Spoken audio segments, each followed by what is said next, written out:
할렐루야. 오늘도 새날을 주신 하나님을 찬양합니다. 오늘 이 하루도 주가 주신 힘으로 승리하기 원합니다. 그래서 사랑하는 일에 승리하고, 기도하는 일에 승리하고, 또 진실하게 살아가고 정직하게 사는 일에 우리가 승리하는 이 하루가 되었으면 좋겠습니다.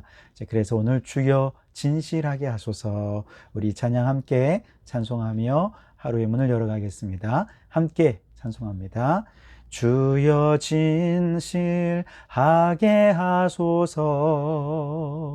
오늘 하루 순간은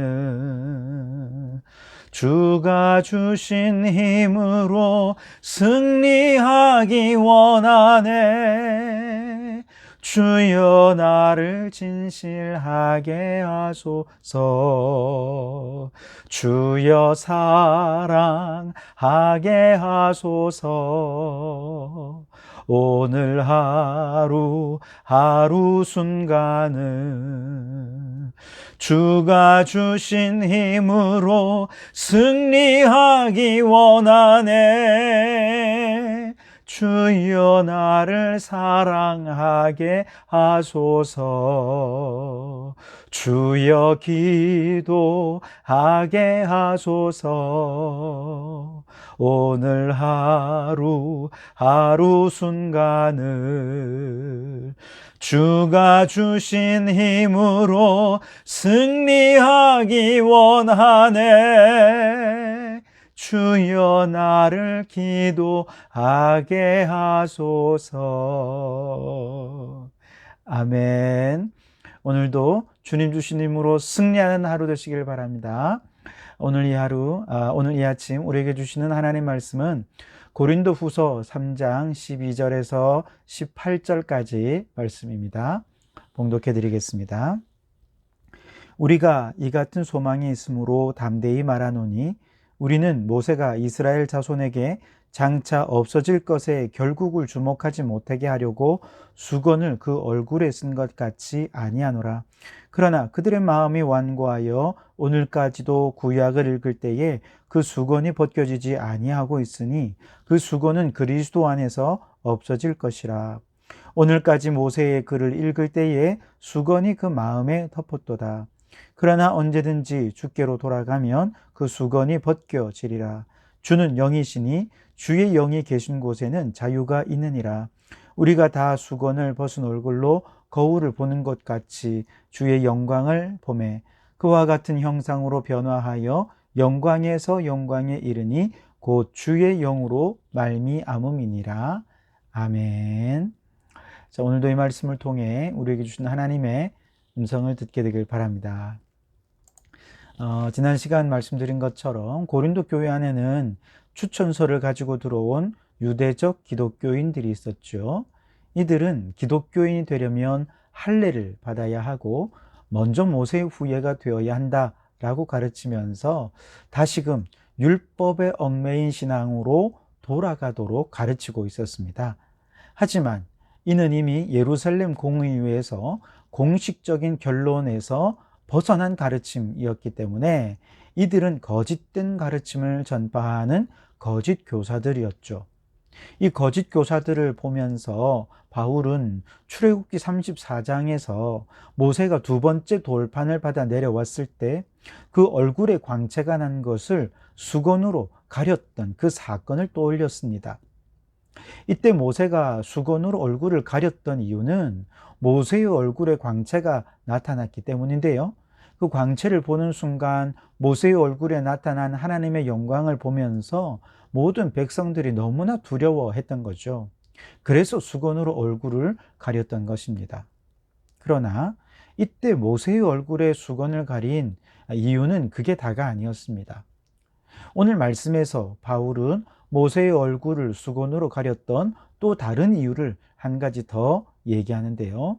그 이유는 바로 모세의 얼굴에서 빛나던 하나님의 영광이 시간이 가면 갈수록 점점 더 빛을 잃어갔고 그것을 백성들이 보지 못하게 하려고 수건으로 얼굴을 가렸다, 이렇게 해석을 합니다. 오늘 13절을 보세요. 우리는 모세가 이스라엘 자손들에게 장차 없어질 것에 결국을 주목하지 못하게 하려고 수건을 그 얼굴에 쓴 것 같이 아니하노라. 다시 말해서 여기서 장차 없어질 것에 결국을 주목하지 못하게 하려고 수건을 그 얼굴에 씌웠다. 이것이 출애굽기 34장에 대한 바울의 해석이죠. 이렇게 해석하는 이유는 모세의 얼굴에 반영된 하나님의 영광은 영원한 것이 아니기 때문에 그렇습니다. 왜냐하면 하나님의 영광이 문제가 아니라 모세가 문제있죠. 인간이기 때문에 그렇습니다. 모세는 자신이 발광체가 아니라 그저 하나님의 영광을 반영하는 존재인데, 마치 거울이 너무 더러우면 빛을 반사하지 못하는 것처럼 모세는 인간이기 때문에 언제든지 그 마음에 죄악이 가득 찰 수 있고, 이렇게 죄악이 가득 차면 하나님의 영광도 가리워지고 광채도 발하지 못하게 되고 마는 것이죠. 그런데 이 모세가 곧 율법이지요. 율법은 하나님의 영광을 반영하기 위해 하나님께서 주신 것입니다. 그래서 모세가 시내산에서 율법을 받아서 내려올 때에는 이 율법에는 하나님의 영광의 광채가 가득했던 것이죠. 하지만 그 율법에 죄가 틈타면서 율법에 나타난 하나님의 영광의 광채가 빛을 잃어버리고 만 것이죠. 로마서 7장 11절에 죄가 기회를 타서 계명으로 말미암아 나를 속이고 그것으로 나를 죽였는지라, 그렇게 말씀을 하시죠.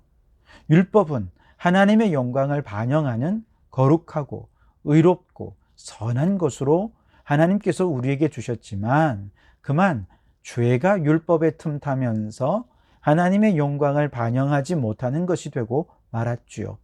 이처럼 율법이 하나님의 영광의 광채가 없어지게 되자 사람들은 율법주의라고 하는 수건으로 그 율법을 감싸버린 것이죠. 그래서 율법에 하나님의 영광의 광채가 없어지는 것을 보지 못하게 그 율법주의의 수건으로 가려버린 것이죠. 이제 율법은 사라지고 율법주의만 남은 것이 유대교라고 하는 것이었죠. 고린도 교회에 들어온 거짓 교사들이 가르치는 내용은 바로 다시 이렇게 율법주의로 돌아가야 한다는 것이었고, 이는 율법의 조문에 얽매여 비진리를 진리로 바꾸고 그 영혼을 죽이는 악한 일을 행하고 있는 것이었습니다. 그러나 예수 그리스도 안에서 성령으로 말미암아 율법주의의 수건을 벗어난 사도 바울은 로마서 8장 1절과 2절에서 이렇게 고백하죠. 그러므로 이제 그리스도 예수 안에 있는 자에게는 결코 정죄함이 없나니 이는 그리스도 예수 안에 있는 생명의 성령의 법이 죄와 사망의 법에서 너를 해방하였음이라. 아멘. 예수 그리스도는 율법주의의 수건을 벗겨주시고 생명의 성령의 법으로 우리에게 자유를 주셨습니다. 그래서 누구든지 또 언제든지 예수 그리스도를 믿기만 하면 율법주의의 수건이 벗겨지고 죄와 사망의 법에서 해방되는 참 자유를 누리게 되는 것이죠. 그래서 오늘 16절과 17절에 그러나 언제든지 주께로 돌아가면 그 수건이 벗겨지리라. 주는 영이시니 주의 영이 계신 곳에는 자유가 있느니라. 아멘. 이처럼 그리스도 안에서 성령으로 율법주의의 수건이 벗겨지고 그 영혼의 자유함을 얻게 되면 비로소 율법에 하나님의 영광의 광채가 비치기 시작합니다. 즉 예수님은 율법을 버리거나 율법을 폐하시는 것이 아니라 주님의 십자가로 율법의 저주를 다 가져가 버리시면서 결국 율법을 완성하셨습니다. 마태복음 5장 17절에 내가 율법이나 선지자나 폐하러 온 줄로 생각하지 말라. 폐하러 온 것이 아니요 완전하게 하려 함이로라. 아멘. 예수님께서 율법이나 선지자를 폐하러 온 것이 아니라 완전하게 하러 오셨습니다. 어떻게요? 율법주의의 수건을 벗겨서 율법을 완성하시는 것이죠. 어떻게 율법주의의 수건을 벗기셨습니까? 예수님께서 십자가에서 율법의 저주를 대신 받으신 것이죠. 신명기 21장 23절에서 나무에 달린 자마다 저주 아래 있는 자라고 말씀하셨습니다. 그런데 하나님께서 친히 사람이 되셔서 자신이 내린 율법의 저주를 자신이 대신 지신 것이죠. 그렇게 십자가로 율법주의의 수건을 벗기시고 율법 본연의 거룩함과 선함과 의로움을 드러내심으로써 율법을 완성하신 것입니다. 그래서 이제 율법은 더 이상 정죄하기 위해 존재하는 것이 아니라 사랑하기 위해 존재합니다. 하나님을 사랑하고 이웃을 사랑하는 표현이 율법을 실천하는 것이죠. 이제 율법은 더 이상 자기 의를 자랑하기 위해 존재하는 것이 아니라 이미 그리스도로 말미암아 의롭게 된 자가 이제 하나님을 향해 그 사랑을 표현하기 위해 존재하는 것이 율법이지요. 그래서 주님으로 말미암아 구원받은 은총에 너무너무 감사해서 어떻게 하면 주님께 그 사랑을 표현할까 고민하다가 주님의 주신 말씀, 그 율법대로 살기로 결단하는 것이죠. 여러분, 이렇게 율법을 준행할 때 억지로가 있겠습니까? 힘듦이 있겠습니까? 아니요. 즐겁습니다. 율법을 행하는 것이 감사합니다. 즐겁고 행복하게 주님의 말씀에 순종하게 되는 것이죠. 이렇게 십자가에서 율법과 은혜가 만났습니다. 의와 사랑이 만났습니다.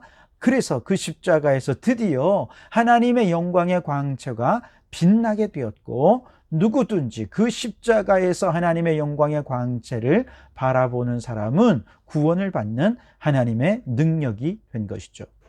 그래서 이제 그 십자가에서 수건을 벗은 얼굴로 하나님의 영광의 광채를 볼 수 있는 것은 성령으로 말미암아 난 믿음을 가진 사람이 그 영광을 볼 수 있어요. 누구든지 십자가에서 하나님의 영광을 볼 수 있는 믿음이 있다면 바로 그 사람이 성도고 그리스도인이고 하나님의 자녀고 하나님의 백성이라 일컬음을 받게 되는 것이죠. 오늘 18절을 보세요. 우리가 다 수건을 벗은 얼굴로 거울을 보는 것 같이 주의 영광을 보매 그와 같은 형상으로 변화하여 영광에서 영광에 이르니 곧 주의 영으로 말미암음이라. 아멘. 그렇습니다, 여러분. 혹 우리의 신앙이 유대인들처럼 또 고린도 교회에 들어온 거짓 교사들처럼 십자가를 바라보아도 하나님의 영광의 광채를 볼 수가 없고 예수님을 믿는다라고는 하지만 여전히 교회 안에서 누군가를 향해 비난과 정죄를 일삼으면서 나는 이 정도 신앙생활을 하면 잘하는 거야 라며 자신의 의를 자랑하고 여기에 만족하고 있다면 여러분, 그것은 또 다른 율법주의의 수건이 얼굴을 가리는 것입니다. 그러니 오늘 다시 성령 충만함을 구하십시오. 성령으로 말미암아 믿음의 눈을 뜨십시오. 그래서 율법주의의 수건을 다시금 다 벗어버리시고 십자가의 신앙을 회복하실 수 있기를 바랍니다. 십자가에 나타난 하나님의 영광을, 그 은혜를, 그 사랑을 다시금 회복하셔서 주의 영이 계신 자만 누리는 참 자유와 해방의 기쁨 속에서 오늘도 즐거이 주님 가라 하시면 가고 멈추라 하시면 멈추며 주님의 말씀에 순종하는 신앙으로 바르게 서시기를 주님의 이름으로 축원합니다. 기도하시겠습니다. 하나님 아버지 감사합니다. 오늘도 이 아침 저희들을 깨워주시고 말씀과 기도로 하루의 문을 열어갈 수 있도록 은혜를 베풀어 주시니 감사합니다. 하나님, 그렇습니다. 우리에게 성령께서 믿음을 주시지 않으셨다면 우리는 여전히 율법주의에 수건이 가려진 신앙으로 예수님을 믿는다고는 하나 거짓된 신앙, 잘못된 신앙으로 신앙생활을 할 수밖에 없는 우리들임을 주님 앞에 고백합니다.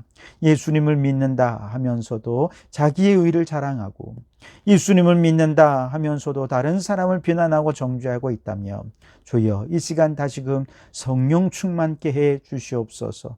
성령으로 말미암아 십자가 안에서 모든 율법주의의 수건을 벗기고 다시금 십자가 안에서 그 말씀을 바라보며 주님을 바라볼 때 주님의 영광의 광채를 바라보게 해주시고 구원받은 기쁨과 감사와 감격을 회복하게 도와주셔서 우리가 주님의 말씀에 순종하되 기쁨으로, 감사함으로, 즐거움으로 순종하여 이제 우리의 삶에서 하나님의 영광을 나타내는 우리 성도들이 되게 해 주옵소서. 오늘 이 하루도 하나님의 성도답게, 그리스도의 백성답게 영광의 광채를 비추며 살아가는 모든 성도들이 되게 해 주시옵소서.